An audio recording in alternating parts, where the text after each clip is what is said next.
একজনের প্রশ্ন উত্তর দিয়েছেন ইহুদিরা এখন শিরিক করে না। এই কথাটা এর পরে উত্তরটা আছে, অর্ধেক কাটে আয় না। আপনাদের যারা আমাদের শত্রু আছে, বন্ধু আছে না কিছু, এদের কাজ হলো শত্রুতা তুলে ধরা।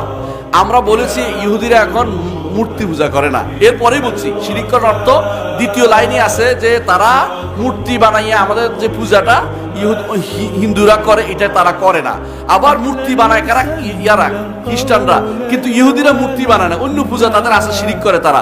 এই কথাটা পরেই আছে, কিন্তু তারা মানুষের কথাকে অর্ধেক কেটে প্রচার করে, এরা সবচেয়ে বড় খেয়ানতকারী। আপনারা পুরো বক্তব্য পড়বেন, দেখবেন যে এখানে কোনো সমস্যাই নাই। ওরা কি করছে, এখান থেকে কদ্দুর কাটে, ওখান থেকে কদ্দুর কাটে আপনার নামে প্রচার করে দিয়েছে, আমার নামে। হ্যাঁ, আমি এদেরকে কাউকে ক্ষমা করবো না। হাসরের দিন এদের কাছ থেকে আমি কড়াই গন্ডা এদের থেকে আমি উসুল করে নিব।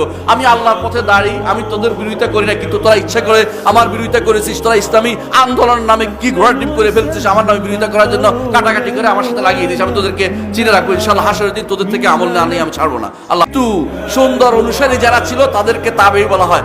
এরপরে ইমামরা, 4 ইমাম সহ আরো ফিকহের অনেক ইমাম ছিল।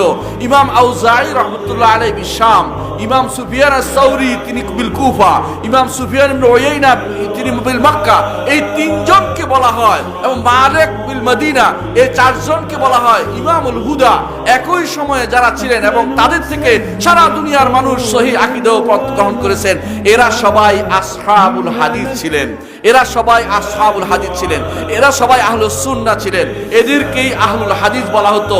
এমনকি আহলুল হাদিসের এই তাদের আকীদা, বিশ্বাস, আমল পরিচ্ছন্ন হওয়ার কারণে এদের কাছে এরাই সব সময় কিয়ামত পর্যন্ত সাহায্যপ্রাপ্ত দল হিসেবে থাকবে ইনশাআল্লাহ।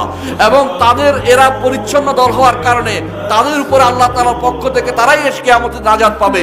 অন্য সবাই যারা ভিন্ন পথ অবলম্বন করেছে, যে যার পথ অবলম্বন করেছে সেই দিকে তাকে ধাবিত করা হবে কিয়ামতের দিন। কে কার অনুসরণ করেছে, শুধু ঈমানদাররা বাকি থাকবে যারা একমাত্র রব্বুল আলামিনের কথা শুনেছে, রাসূলের পথ অনুসরণ করেছে এবং সালাফদের পথে চলেছে, তারাই শুধুমাত্র সেদিন পথ পাবে। আর বাকি যারা ভিন্ন পথে ছিল তারা কখনো হাউজে কাউসার থেকে পান করতে পারবে না, তাদেরকে দূরে সরিয়ে দেওয়া হবে। আবার কখনো কখনো যদি কুফরি পর্যায়ে চলে যায়, আগেই তাদেরকে জাহান্নামের দিকে লেফট রাইট করে দেওয়া হবে। আবার যদি কোনো গুনাহগার হয় তাদেরকে